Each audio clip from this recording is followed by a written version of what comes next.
कौन कहता है आसमान में सुराख नहीं हो सकता? कभी तबीयत से पत्थर उछाल कर तो देखो यार। पेरेंट्स की उम्मीद हो जाती है कि नहीं बच्चे तुम्हारे आईआईटी से पढ़ेंगे।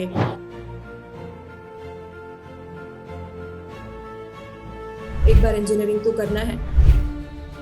ठीक है, उस टाइम पर नहीं हुआ, बट वहां पर ना कोई मलाल नहीं होगा इस चीज का, है ना। भगवान के घर देर है अंधेर नहीं।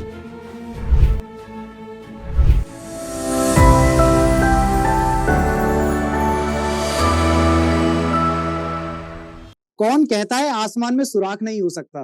कौन कहता है आसमान में सुराख नहीं हो सकता? कभी तबीयत से पत्थर उछाल कर तो देखो यारों। तो यहाँ पर हम लोग बात कर रहे हैं एक आईआईटीएन से, और क्योंकि हम लोग आईआईटीज के लिए एम कर रहे हैं, कुछ कैंडिडेट्स हैं जो कि कॉलेज के साथ हैं, कुछ कैंडिडेट्स हैं जो कि अभी प्रेजेंट टाइम में जॉब के साथ हैं, and they want to get into the IITs, right? कैसे? ऑब्वियसली गेट क्वालिफाई करके। तो हमारे पास है आईआईटी की एलुमनाई व्योमा गर्ग, जिन्होंने AIR 154 सिक्योर कर रखी है। So yes, you she would be the perfect person to help you out in this journey. So hello Vyoma, कैसे हैं आप? मैं सही हूँ, आप बताइए। मैं भी बढ़िया। सो व्योमा, सबसे पहले ना एक बेसिक इंट्रोडक्शन से स्टार्टिंग कर लेते हैं कि आपकी लाइफ की जर्नी कैसी रही है जब आपने आईआईटी में एंट्रेंस लिया। So just wanted to know कि आपका बीटेक कहाँ से रहा है, उसके बाद फिर जब आप एमटेक के लिए गए तो वो पूरी जर्नी देखते हैं। तो एक शॉर्ट में बस एक ब्रीफ आइडिया कि आपकी लाइफ के बारे में थोड़ा सा एक आइडिया देंगे प्लीज।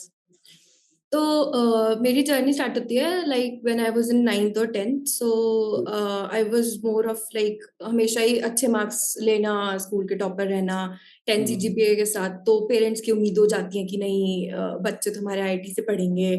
तो वही सपना फिर मैंने कैरी ऑन किया कि ठीक है 12th में भी अच्छे मार्क्स है, तो I tried for that time कि मुझे आईआईटी में एडमिशन मिले। बट फिर तब मुझे बीटेक मैंने आईआईटी लखनऊ से किया है, which is UP government college. तो तब भी एक मन में रह गया कि नहीं आईआईटी से एक बार इंजीनियरिंग तो करना है। तो फिर मैंने mean while when I was in BTech तो मैंने प्रिपरेशन स्टार्ट करी and I joined a coaching there in Lucknow only. तो थर्ड ईयर के साथ साथ मैंने पढ़ाई करी, और उसके साथ साथ मैंने फिर सेल्फ स्टडी का थोड़ा कम टाइम मिला। तो मैंने फिर से दोबारा से कहा कि हाँ नेगेट तो देना है और मैं ये कर सकती हूँ। तो फिर मैंने फिर से प्रिपरेशन करके सेल्फ स्टडी के थ्रू और थोड़ी गाइडेंस जैसे ऑनलाइन प्लेटफॉर्म्स होते हैं या फिर कुछ टेस्ट सीरीज के थ्रू, तो उनके थ्रू प्रिपरेशन करके मैंने गेट दिया और उसमें मुझे AIR 154 मिली। एंड फिर मैंने IIT जोधपुर ज्वाइन किया so that I can get the data science branch in that.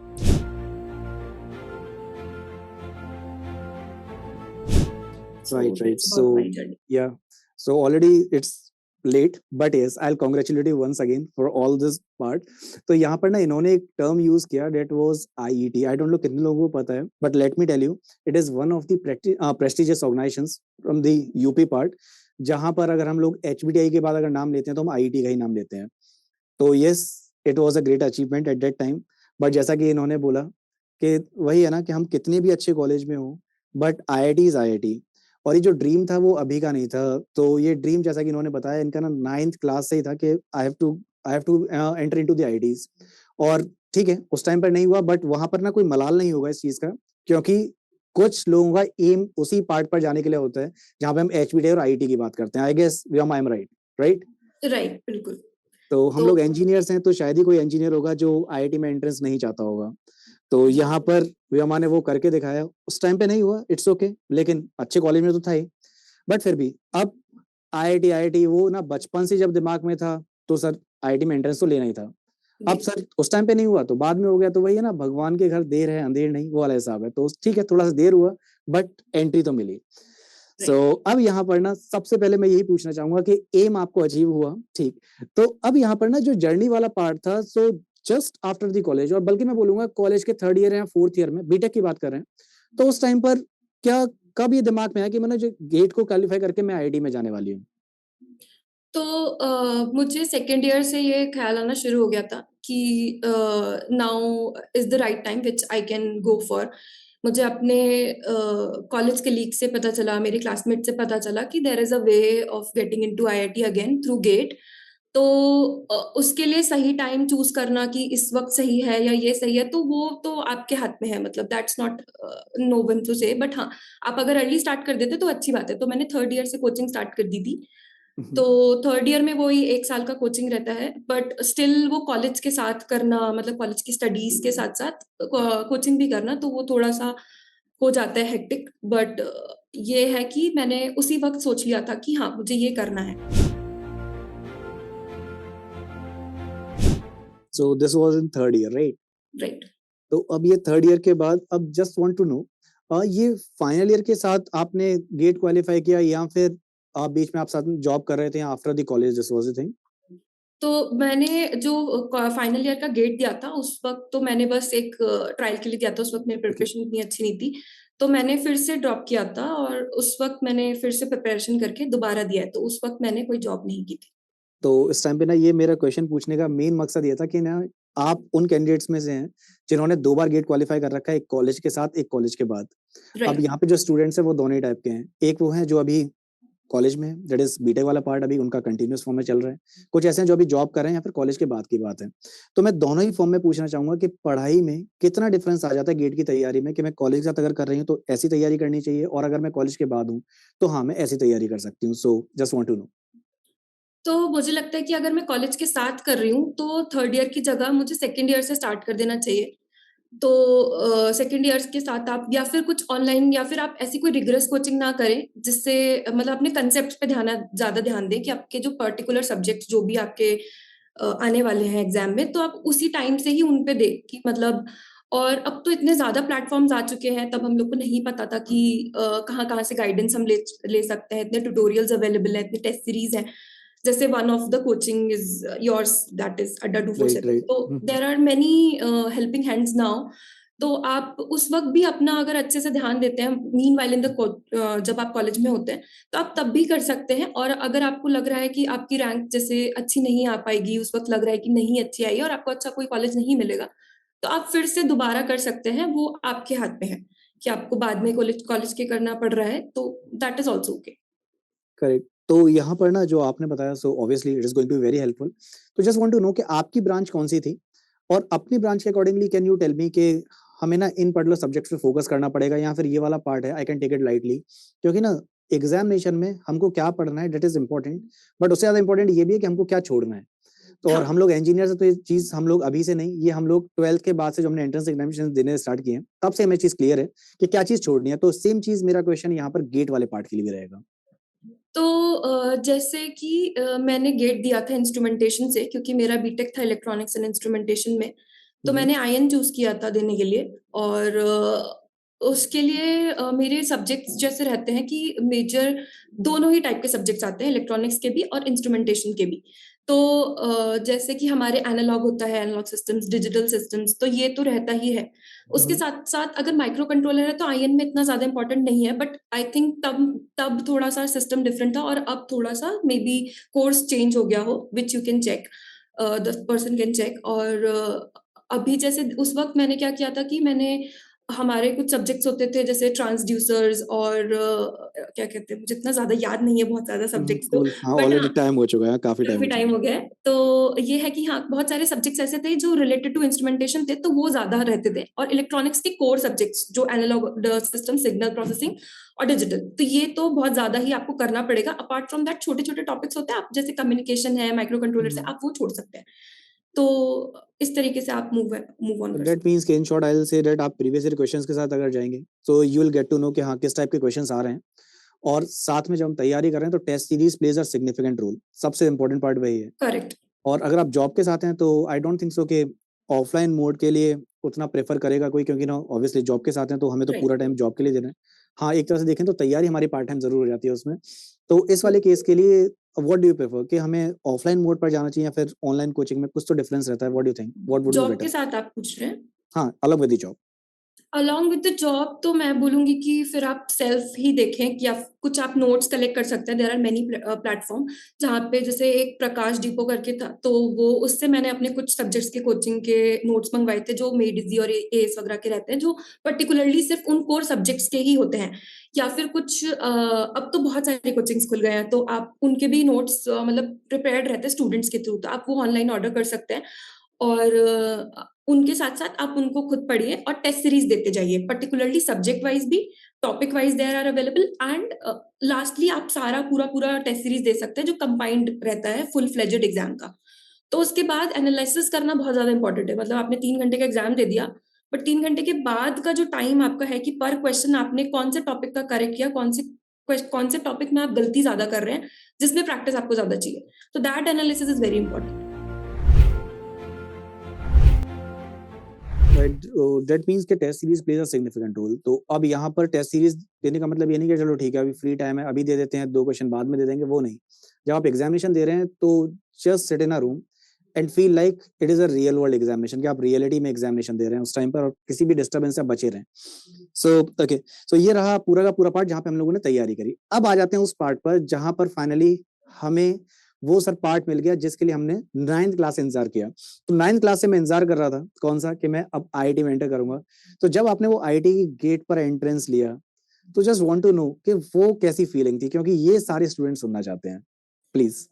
तो जैसे एक वो नहीं होता है कि आप बहुत टाइम से जाना चाहते हैं कि नहीं, मुझे एक ड्रीम डेस्टिनेशन होती है एक इंसान की, कि मतलब आप बचपन से उस बारे में सोच रहे हैं कि आईआईटी कैसा होगा, कैंपस कैसा होगा। ठीक है, आपने पिक्चर्स देख ली online, but that does not define the feeling. जब ट्रू। जैसे आप गेट से एंटर करते हैं तब आपको लगता है कि now you are part of it. मतलब आप एक विजिटर नहीं हो, आप उसके एक पार्ट हो, आप यहाँ रह के पढ़ोगे अब। तो वो जो एक इनर फीलिंग होती है वो बस महसूस की जा सकती है। मतलब आप खुद जाएं और महसूस करें, that is a way different thing. तो आई वुड से कि जितने भी यहाँ पे लोग सुनना चाहते हैं, जो लोग प्रिपेयर कर रहे हैं, तो कि वो इतना मेहनत करने के बाद अगर आप किसी जगह पे पहुंच रहे हैं तो वो जो फीलिंग होती है that is undefinable, and that has to be felt actually. तो उसके लिए थोड़ी मेहनत तो करी जा सकती है। Correct, no doubt. तो बस अब ना आपने सब कुछ बता ही दिया, अब कॉलेज के अंदर एंट्री भी हो गई है, तो जस्ट वांट टू नो कि अब वहां पर लाइफ कैसी रहने वाली है, और प्रेजेंट में जो हमारी लाइफ है उससे क्या चेंज होने वाला है। तो ना यहाँ पर आप छोटी छोटी चीजें बता सकते हैं, like your hostel life, you can talk about all those projects जहाँ पे आपने काम किया होगा, you about your friends, each and everything you can discuss. तो यहाँ पे ब्रीफ में उसका एक बेसिक आइडिया कि हाँ बच्चों को पता लगे आईआईटी में जाऊंगा ये चेंज होने वाला है। तो मेजर चेंज जो मुझे महसूस हुआ, सबसे पहले तो वहाँ का लाइफस्टाइल कंप्लीटली डिफरेंट है। मतलब जो जिन कॉलेजेस को के मैं जहाँ से आई थी, जो मैंने बीटेक में देखा था, तो सबसे पहली चीज तो वहाँ की facilities, they provide you the best facilities. Like it was Jodhpur, so IIT Jodhpur is like very hot place. तो गर्मी बहुत ज्यादा होगी, और तो उन लोगों ने छोटी छोटी फैसिलिटी का ध्यान रखा हुआ है कि they have provided the fully 24/7 air condition hostels, and in each and every building their is full time centralised ACs. तो आपको उस चीज का टेंशन नहीं है कि आप बिल्कुल नहीं पढ़ पा रहे हैं, बहुत गर्मी है या कोई भी इन्वायरमेंटल कंडीशन की वजह से। तो उन्होंने वो बहुत अच्छा प्रोवाइड कर रखा है। मेस की जो फैसिलिटीज हैं वो बहुत अच्छी है, कि वो लोग बहुत अच्छा खाना प्रोवाइड करते हैं, सो दैट आप कहीं वीक ना पड़े, क्योंकि आप घर से इतना दूर है, there would be no one to help you out, right. और वो ध्यान भी रखते हैं आप अलग अलग एरियाज से, तो सारे एरियाज का खाना आपको मिले। प्लस सबसे बड़ी चीज है कि रिसोर्सेज, वो आपको बेस्ट रिसोर्सेज प्रोवाइड करते हैं। उनका डेटा सेंटर, और जैसे जो मेरी ब्रांच थी जैसे डेटा साइंस, तो मेरे लिए इंपॉर्टेंट रहता था कि मेरे को अच्छे बेस्ट सीपीयूज मिले, बेस्ट मॉनिटर्स मिले, बेस्ट लैब्स मिले, और जो भी मेरे लिए जरूरी रिसोर्सेज हैं वो सब कुछ वो प्रोवाइड करते थे। You just ask for it from your professors and they will provide you everything. तो डेट मीन्स कि हाँ लाइफ में चेंज आने वाला है, थोड़ा बहुत नहीं अच्छा खासा चेंज आने वाला है। That's true. सो अब यहाँ पर देखो आईआईटी का एंट्रेंस हो चुका है, आईआईटी की लाइफ हमने देख ली है। अब आ जाते हैं उस पार्ट पर जिसके लिए हमने एंट्री ली थी, and that was what, that is this degree, right.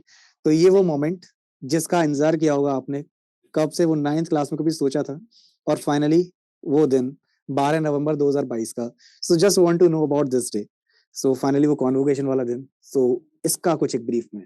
तो जैसे कि कॉन्वोकेशन होता है, मतलब लाइक सबका रहता है कि अब फाइनली डिग्री मिलेगी, बट जो 2 साल वहां हमने स्पेंड किया था, मतलब the rigorous thing which we had, मतलब ठीक है आप पहुंच तो गए, बट ऐसा नहीं है कि सिर्फ पहुंच के things are easy for you. आपको वहां जाके भी मेहनत करनी पड़ेगी, पढ़ना पड़ेगा उतना। तो जितनी मेहनत हमने 2 साल के लिए की थी, मतलब पहुंचने से पहले और पहुंचने के बाद, तो वो एक फाइनल अचीवमेंट जैसा लग रहा था कि फाइनली अब जो लाइफ में यहाँ तक चाहिए था वो मिल चुका है। तो दैट टाइम आई फेल्ट कि बस this is the final call now I had. तो ऐसी फीलिंग आ रही थी कि बस अब सब कुछ अचीव हो गया है, अब देखा जाएगा आगे का। करेक्ट, क्योंकि उससे पहले प्लेसमेंट भी हो चुका था जहां तक मुझे पता है। हाँ, सो तो they had the very best placement cell. तो उनका क्राइटेरिया और सब कुछ काफी ज्यादा अच्छा रहता है, तो we were all placed in the beginning only the day one interviews. So हमारा पूरा बैच प्लेस हो चुका था, तो हम लोग पूरा फाइनल सेमेस्टर ऐसे थे कि बस अब ठीक है, अब हो गया। So here you are finally with your degree, right? Okay. तो ये थी पूरी की पूरी जर्नी व्योमा के एंड से। तो यहाँ पर ना व्योमा, मुझे यहाँ पे एक कंक्लूसिव स्टेटमेंट चाहिए होगा कि स्टूडेंट को अगर गेट के थ्रू आईआईटी में एंट्रेंस लेना है तो शॉर्ट में क्या कहना चाहेंगे? कंक्लूसिव स्टेटमेंट कि आप इस तरीके से तैयारी करें, और बाहर की जो नेगेटिव वाइब्स आती हैं कि रिलेटिव्स, या फिर मैं रिलेटिव्स वाला ये क्वेश्चन है ना, ये सारे इंटरव्यूज में पुट अप कर लेता हूँ, क्योंकि यहाँ पे इंजीनियर्स इस चीज को झेल चुके होते हैं, और इंजीनियर्स नहीं, ये सभी के साथ है, राइट? तो मेरा मानना तो यही है कि पेरेंट्स, हम, भाई बहन, आई गेस यही वो पार्ट है जहां पर कहीं से भी नेगेटिव थॉट्स नहीं आएंगे। दे ऑलवेज वांट कि हाँ आप आगे बढ़ें, ऑब्वियसली, और teachers as well. So just want to know कि यहाँ पे ना स्टूडेंट्स हैं, क्योंकि कई बार ऐसा होता है कि ना लाइफ में हम डिमोटिवेटेड फील करने लगते हैं कि भाई आई एम फीलिंग लाइक नहीं यार, मुझसे नहीं हो पाएगा। So what would be your call on this part? तो मैं कहना चाहूंगी कि सबसे बड़ी चीज रहती है कि फॉर द मोटिवेशन आप अपना सराउंडिंग ऐसा रखें कि आपको दिख रहा है कोई बंदा आपको बहुत ज्यादा नेगेटिव दिख रहा है, या फिर आपके फ्रेंड सर्कल में आपको नहीं अच्छा लग रहा है, तो please keep your surrounding very short, क्योंकि आप बिल्कुल भी टाइम वेस्ट नहीं कर सकते हो इन सारे थॉट्स को लेके कि रिलेटिव्स क्या सोचेंगे, आपके जो फ्रेंड्स हैं वो आपकी लाइफ में कहाँ जा चुके हैं। ये सराउंडिंग आपको कट करके रखना पड़ेगा, और अपने लाइफ में थोड़ा सा सर्कल ऐसा रखना पड़ेगा कि बस आपके जो बिल्कुल आपके लिए जो अच्छा सोचते हैं वो कट शॉर्ट करके रखें।